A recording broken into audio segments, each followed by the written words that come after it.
plant needed to grow, animal needed to survive, and human body needed to stay hydrated and keep functioning.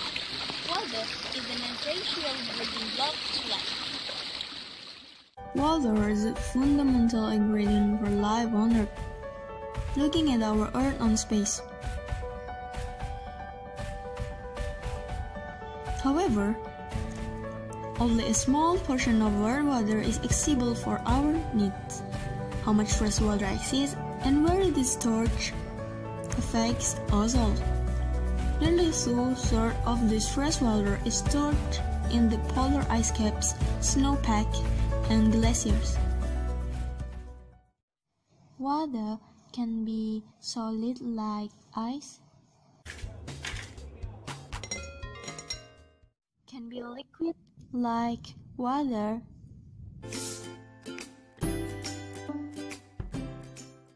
and can be gas as a vapor.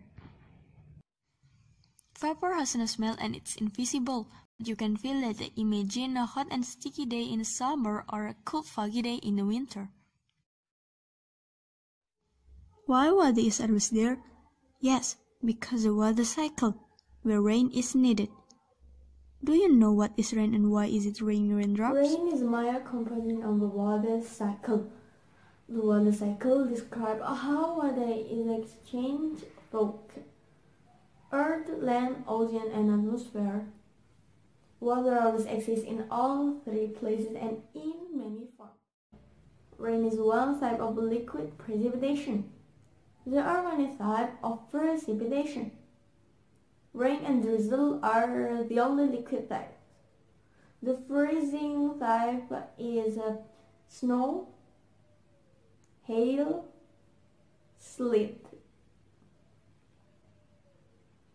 Rain is a liquid water in form of droplets that have condensed from atmospheric water vapor and then become heavy enough to fall under gravity. Rain happens in two ways usually, as a drizzle or shower.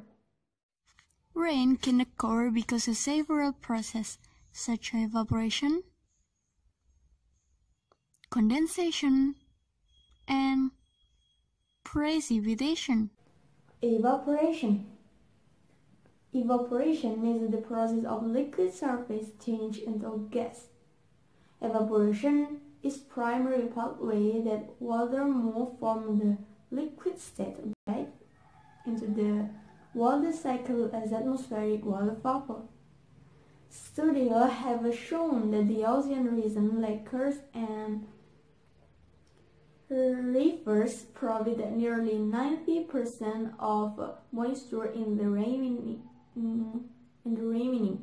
10% being contributed by plane. It's called transpiration.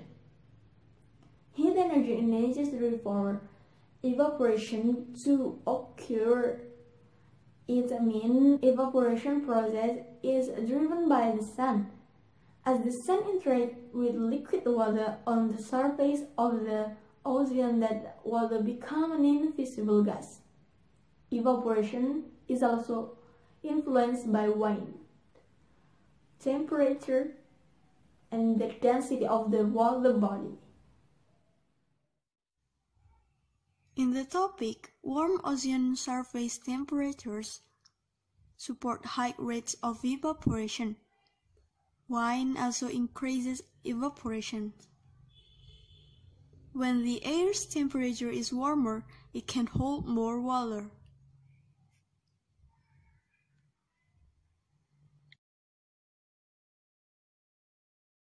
Condensation. Condensation is the process of a gas change to a liquid. In the water cycle, water vapor in the atmosphere condenses and becomes liquid. Condensation can happen high in the atmosphere or at the ground level.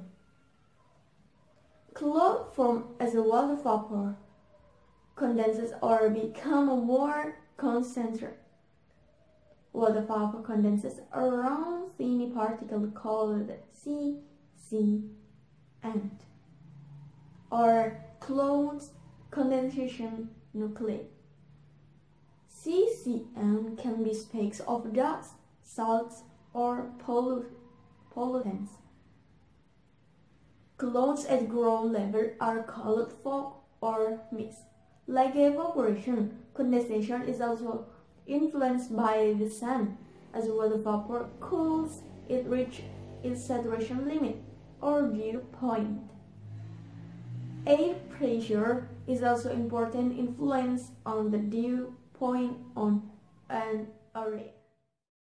Last step is called precipitation. Precipitation is another process. Precipitation describes any liquid or solid water that falls to the earth as a result of a condensation in the atmosphere.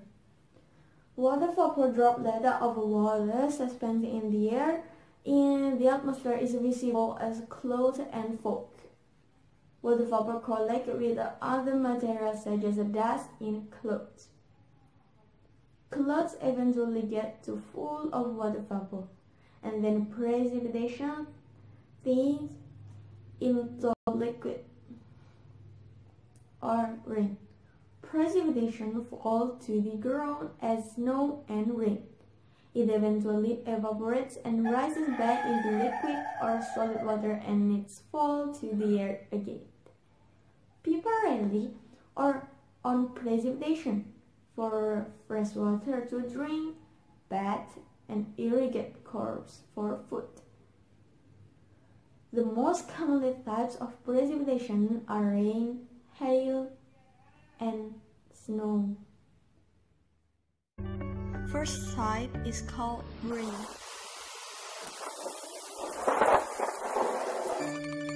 Second type is called sleet. Third type is called hail.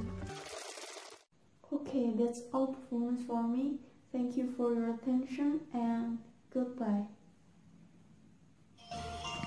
The water goes up and the water comes down, and we hear the raindrops all around. It's raining, it's raining, it's raining, raindrops all